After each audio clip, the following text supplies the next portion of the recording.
हमारे मजदूर भाइयों की जल्द घर वापसी के लिए जल्द कोई ठोस कदम उठाए जाए। जम्मू कश्मीर के बाहर जो हमारे मजदूर भी हैं उनके लिए हम धरने पर बैठे हैं और उनके वापस लाने के लिए हर संभव प्रयास कर रहे हैं। सुनिए और क्या कुछ कहा।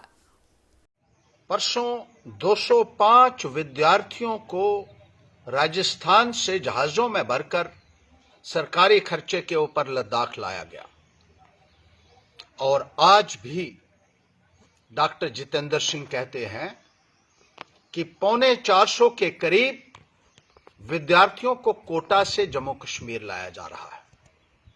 अच्छी बात है, हम इसका स्वागत करते हैं, लेकिन उन गरीबों का क्या जो अपनी रोजी रोटी कमाने के लिए दूर की रियासतों में गए थे और अब वहां फंसे हुए हैं।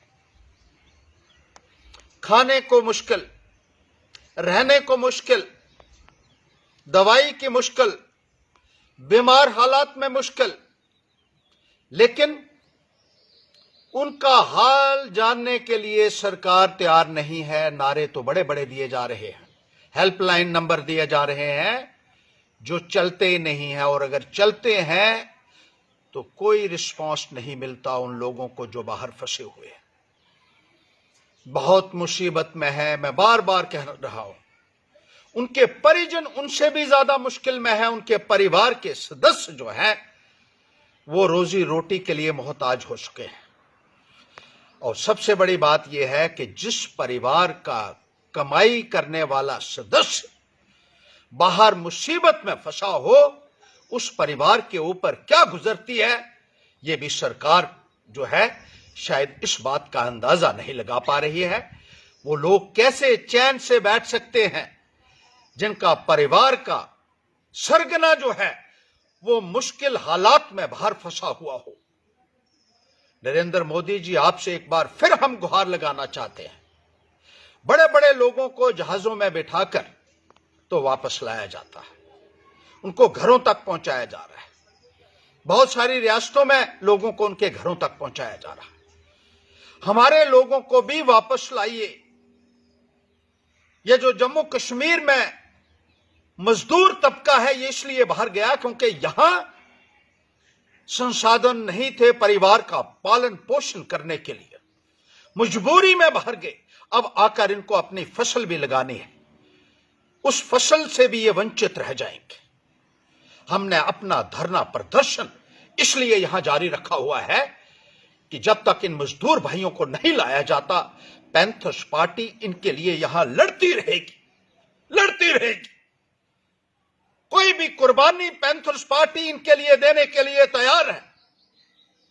बड़े बड़े लोगों के लिए बात करने के लिए तो बहुत सारे लीडर हैं, लोग हैं, लेकिन मैं मजदूर भाइयों को भी कहना चाहता हूं कि कोई आपकी बात करे ना करे, लेकिन हर्षदेव तब तक आपके लिए लड़ता रहेगा जब तक आपको वापस नहीं लाया जाता। यह समझ लीजिए कि ये पटका नहीं बांधा है मैंने, ये कफन बांधा है। आपको वापस लाने के लिए कोई भी कुर्बानी देंगे, लड़ेंगे इस सरकार से, केंद्र से। जब तक आपको वापस नहीं लाया जाता, मैं आपको आश्वासन देना चाहता हूं, तब तक आपके लिए लड़ते रहेंगे। इसी तरीके से चैन से नहीं बैठेगा हर्षदेव, ये आपको यकीन दिलाना चाहता है। जब तक आपको वापस अपने अपने घरों में, अपने अपने परिवार के पास नहीं पहुंचाया जाता। और आपसे भी यह कहना चाहता हूं कि अपना धैर्य मत खोएं। मैं जानता हूं कोई समझे इस बात को या ना समझे कि आप बहुत मुसीबत में हैं, लेकिन अपना धैर्य बना के रखें। हम आपके साथ हैं और तब तक लड़ते रहेंगे जब तक आप वापस नहीं आ जाते। आप घबराइए मत।